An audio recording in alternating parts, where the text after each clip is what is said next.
Home Depot tweaks their hiring process to accommodate those with developmental disabilities, Wayne County Jail agrees to make changes for disabled inmates, and a high school student with a disability had to sit in the audience and not with their class during their high school graduation. This and much more on this episode of the Disability News Report. Let's get into the news.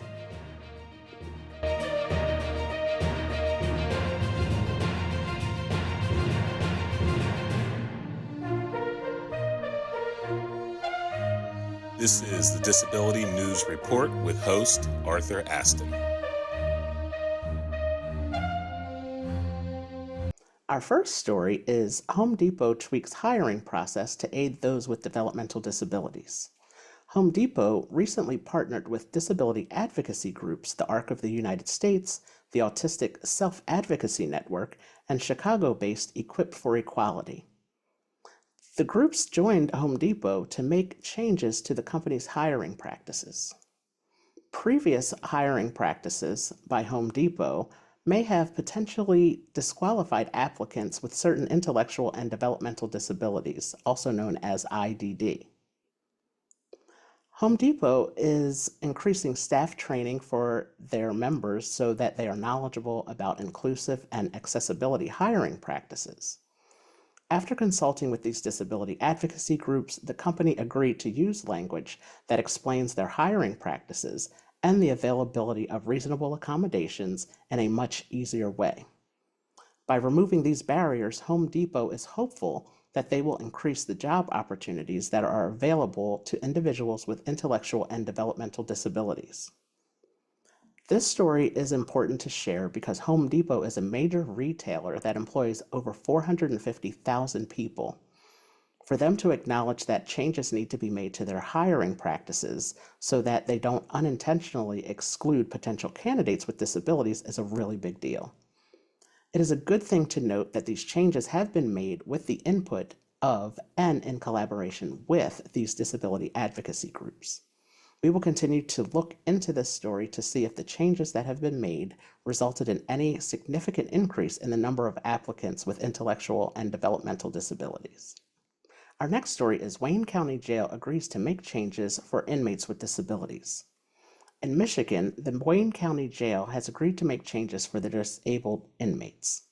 Complaints under the Americans with Disabilities Act have been made to the U.S. Attorney's Office in Detroit against the jail, stating that Wayne County did not provide key services to detainees with disabilities and they failed to conduct medical and mental health assessments. As part of the settlement with the U.S. Attorney's Office in Detroit, the jail will implement the following changes. They will implement processes for identifying people with disabilities when they arrive. They will develop programs to ensure access to treatment, including access to services such as detox and opioid use disorder treatment for anyone with disabilities. And they will also create programs for making sure detainees get medication appropriately. They will also make revisions to the jail's suicide prevention program. This story is important to share because 40% of the population in state prisons across the United States identify as having some type of disability. Under the settlement, the jail is required to provide compliance reports for up to 3 years. We were glad to see that the changes were being made to assist those with disabilities in the Wayne County Jail and are hopeful that this story will encourage other criminal justice systems around the country to take a closer look at how inmates, including those inmates with disabilities, are being treated and are receiving services and treatments that they are legally allowed to access. Our next story is Election Law Violates the Rights of Voters with Disabilities in Ohio. A rule went into effect in April of 2023 that prevents anyone who is not an election official or mail carrier from returning the absentee ballots of voters with disabilities. This rule did, however, allow for certain family members to return the ballots as well. A judge ruled earlier this month that this law violates the rights of disabled voters. This ruling was made based on Section 208 of the Voters' Rights Act, which allows a disabled voter to choose the person they wish to assist them with the voting process. Under the Ohio rule, the voter's spouse, parents, in-laws, grandparents, siblings, adopted parents, or children Step-parents, aunts, uncles, nieces, or nephews were considered to be authorized family members who were legally allowed to return the ballots for the disabled voter. However, additional helpers like roommates, neighbors, professional caregivers, and grandchildren were not included as authorized family members. This judge ruling, in this case, highlights that, like in any family, families for disabled people can look very different. Family does not always look the same for everyone, and this is a lesson that we all can remind ourselves of at some time. Our next story is high school student with disability had to sit in audience for graduation, files lawsuit, humiliating. A student identified as Kennedy Lee in Tennessee sued her school board of education because she was forced to sit in the audience and not with her class during her graduation.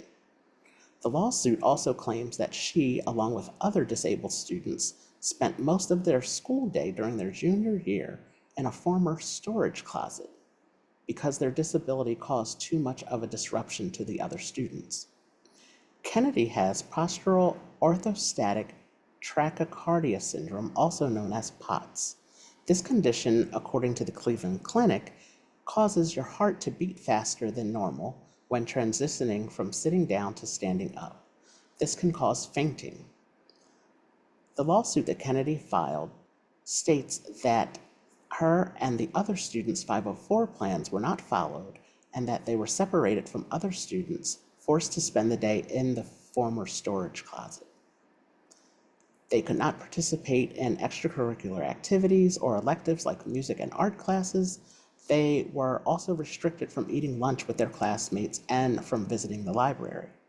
They were given an online curriculum that was different than their peers were given in the classroom setting. The lawsuit states that due to the fear of embarrassment if Kennedy were to fall out in the gym while sitting with her classmates during graduation, and also for the safety of everyone, the school principal would not allow her to sit with her classmates during their recent high school graduation.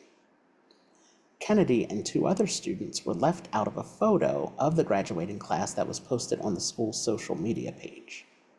In her suit, Kennedy is seeking attorney's fees and costs, as well as compensatory damages.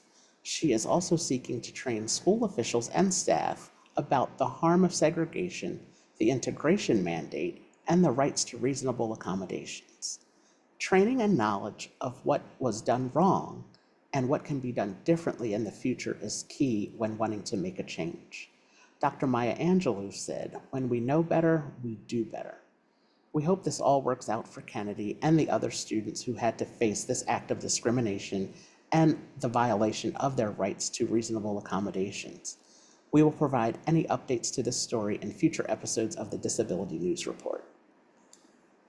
Our last story comes from the podcast How To. The episode that we are highlighting today is How To Date with a Disability. This episode of the podcast highlights the story of a caller who identifies as a 60-year-old heterosexual male who was diagnosed with multiple sclerosis at the age of 30. He shares that he has recently tried online dating apps but has been unsuccessful. Multiple sclerosis is a progressive diagnosis where symptoms can change and become worse as time goes on. This has been the case for this caller.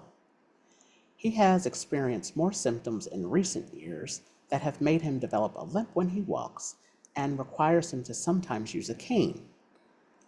This caller's question is about when should he disclose his multiple sclerosis diagnosis?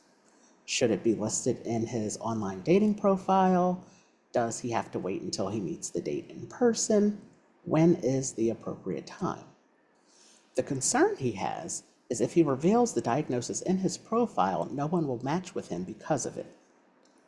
He is considering including that he sometimes uses a cane in his profile because, as he states, having a cane does not imply anything too serious, but they will know they are not getting Charles Atlas, which is a reference to an American bodybuilder. The host of the podcast brings up an important point that if someone he matches with online finds out about his multiple sclerosis diagnosis and chooses not to be with him strictly based on that diagnosis, are they someone he really wants to be with? We wanted to share this story because it was good to see the topic of having someone with a disability and dating be highlighted on a podcast platform. Relationships are just one area where someone with a disability might consider when is it appropriate to disclose their disability. Another area is during the job hiring process. Do we mention our diagnosis in our resume? Do we mention it during the initial interview? Or do we wait until we meet for an in-person interview? As you may recall from our last episode, July is Disability Pride Month, a time when people with disabilities are to show their pride and to put away the shame of having a disability, a time when we are to show the world that disability is not a bad word. This story highlights a real-life example of the internal dialogue that many people with disabilities have, the concern, the insecurities, and sometimes the straight-up fear we have living with a disability, and that we will be judged by others for our disability diagnosis before they have a chance to get to know us as a person. Let us all be mindful to treat each other with respect as individuals, acknowledging our strengths, weaknesses, abilities, and yes, acknowledging our disabilities. Honoring that we are all human beings, and once you get to know someone, you will usually find out you have more in common than you have differences. This has been the Disability News Report. Thanks for watching.